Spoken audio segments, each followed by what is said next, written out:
Hey everybody, happy Sunday. We are here and talking all things Georgia Tech on today's episode of The Crowded Booth presents Swarm Talk, your number one show, your number one internet show talking everything about Georgia Tech. My name is Bryce Koon. I've got the coffee in hand on this cold Sunday in the state of Georgia, and it's a cold, cold feeling and a big loss against Miami. We're going to talk about all that and more, including the Jeff Sims situation and where do we go here under the direction of Brent Key with the last two games remaining in the regular season. All that and more. Hit the like, subscribe button. Let's roll. Pile in here and make yourself feel at home. The crowded booth is coming on. The Crowded Booth with Bryce Koon.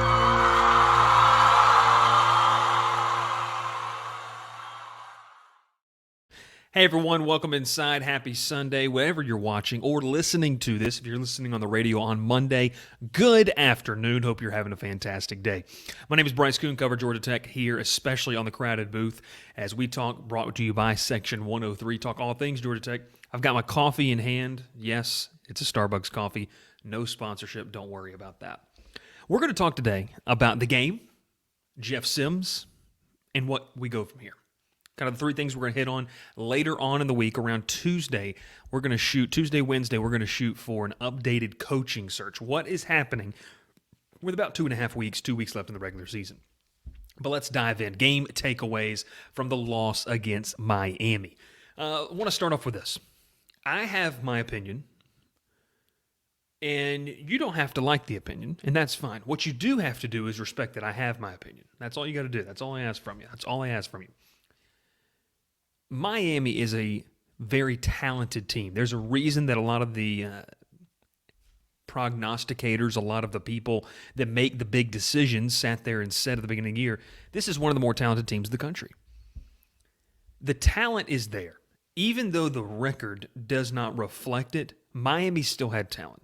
And that was one thing I was cautioning some fans in our Discord. Make sure to join that down below if you haven't already. You're really, I'm telling you, in the next couple weeks, that you're going to want to join Discord if you want to see my content. But Miami has talent. They've got the ability to turn it on and off. And the problem is they've been hot and cold all year long. Evidence goes and shows you in the game against Florida State. It just didn't work out. The game against Virginia where they didn't score a touchdown, they still won. But what happens oftentimes is that, we always love the underdog story. We always love to talk about, well, that one time when, talent doesn't win out. Hard work beats out talent. And that's true in the minority. In the majority, the talent's going to win out. And I think that's what happened here on Saturday. Miami offensively knew going into this game they could not put the bulk of what they wanted to do offense in the preseason on Ja'Cory Brown, the freshman quarterback, a talented young kid. What they in turn did in this game was they in turn said, we're going to simplify it. We're going to go play, schoolyard football. We're going to go play backyard football with Brown at quarterback, and it worked. They ran him. They used his ability. They tailored the game plan towards him. You already know I've been kind of critical. I haven't felt like that's happened with the Georgia Tech coaching staff and their quarterback situation. It feels like they're trying to still fit that square peg in the round hole. They've done some things differently. But in this sense, give credit to Josh Gaddis and the Miami offensive coordinating staff because they were able to sit there and say, we know this is not Jake Garcia. We know that this is not Tyler Van Dyke. Let's tailor what makes him comfortable and go win a ball game. Why? Because Miami's backs were against the wall trying to get into a bowl game because they still have to play Clemson, which doesn't look all that favorable. So that's my big takeaway. Miami simplified things. There's a lot of different ways you can go with the Georgia Tech game, side of things with this game. We could talk about the fact that, Zach Pyron gets hurt. We could talk about the fact that, Zach Gibson, to many people, leaves a lot to be desired at the quarterback position. But I think what this game comes down to is, and here's the part where I ask you just to hear the opinion, throw your comments down below. You don't have to agree, but you have to respect, and I'll respect it as well, that everyone has their own opinion. I'm not sure that Georgia Tech is a very good football team. I think that Georgia Tech has some pieces, some some guys that are fit to the puzzle to make a good team. But across the board, the 110, 20 scholarship guys they have, 110, 20 guys they have on the roster, 85, 90 scholarship guys, whatever you want it to be, they've got to get more talent. They have isolated pieces everywhere that are great individual players, and at times you can see them bring the group together, whether it's defense or offensive side of the football, and make plays. But in order to be consistent at this level, you have to have dudes across the board. You've got to have really good players across the board. And Georgia Tech's just not there from a roster construction standpoint. You can talk about recruiting. You can talk about development. Both of those things go hand in hand. So whoever takes over, and we're going to get to that in a second, outside of, this season, is going to have to address the fact that there is a talent deficit at Georgia Tech.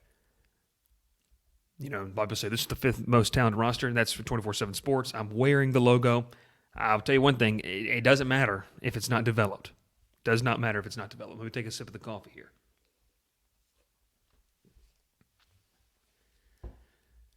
So what happens in this game is you've got individual moments where these players step up. You've got individual opportunities that the guys take advantage of.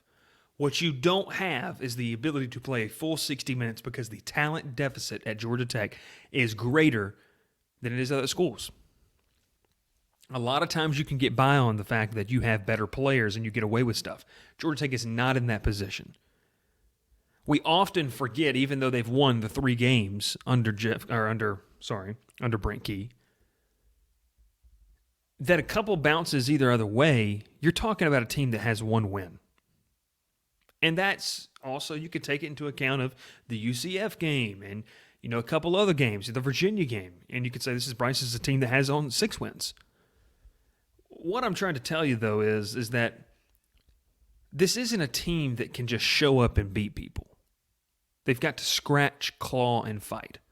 And that's not a bad thing. There's very few teams in the country that can just show up and beat somebody.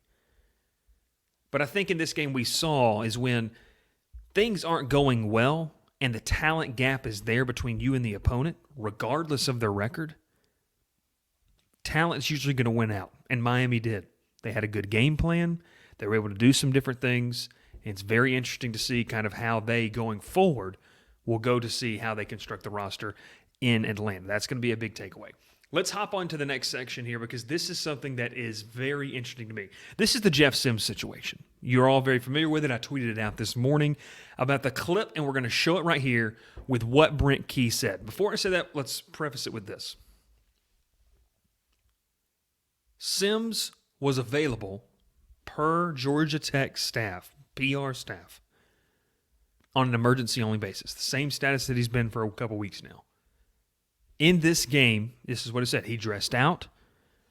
And so that was told to media at the game. This is not a speculation. This is a fact that was given to us by Georgia Tech PR staff, that Jeff Sims was available on an as-needed basis in emergency situations.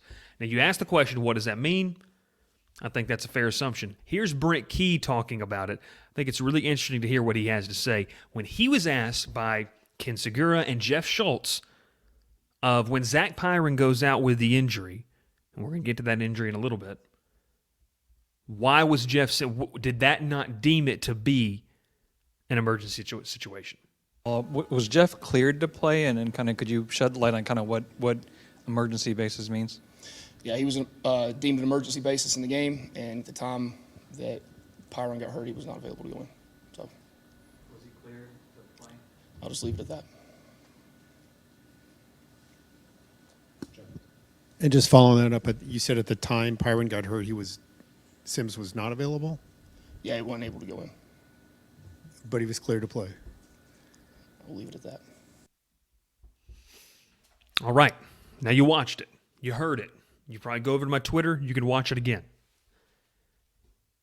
There's an obvious disconnect between the staff and Jeff Sims and the circle of people he's around. I want to give both pictures here. One, college football is now a business. As a player, you have to do what's best for you. It's no longer, we like to say for the love of the game and all these different things. It's just not, that's not what it is nowadays. So people are going to have their own opinions about this. And I can't tell you definitely what's going on.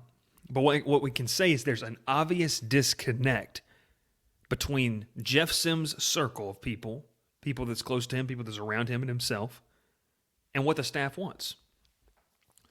And that shows in the emotion of what Brent Key just said. It shows when you have obvious frustration that your player, when you need him, wasn't going to go into the game. And look, Ken Segura is a fantastic writer with the AJC. Jeff Schultz, he pushes the buttons on some questions. I don't know if he even listens or watches this. But, I know Jeff. Jeff knows me, and it's one of those things where, he's known as the guy that's going to push the buttons. But the question that both of them asked Brent Key and the clarification that Jeff asked on the end of it is completely warranted. Completely warranted. What does it mean to be available? Was it decided during the middle of the game that Jeff Sims didn't want to go in? Was that something the staff knew beforehand? I think that shows kind of what the situation happening in and around this locker room is what's going on here. Now, there's theories. A lot of you have thrown it in the Discord. A lot of you have thrown it in some Twitter chats, some Facebook group messages, and I'll let you all run with that. All that I'm saying in this situation is there's an obvious disconnect between two camps here and how to handle it. This has been mismanaged. This has been miscommunicated.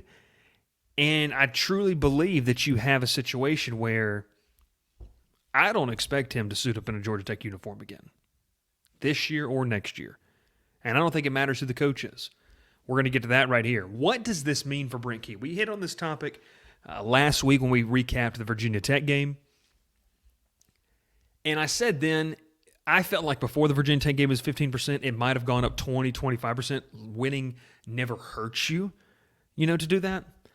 After this game, which really felt like the last winnable game, and that's just my opinion, with North Carolina coming up, the offense doesn't inspire me to go beat North Carolina at North Carolina. With the way their offense plays. Now, we know they have a good defense, or a bad defense, but if you can't score, that won't matter. And then you have the rivalry game at the end of the year. But in this situation, what does this mean for Brent Key? I think that he's going to get an interview.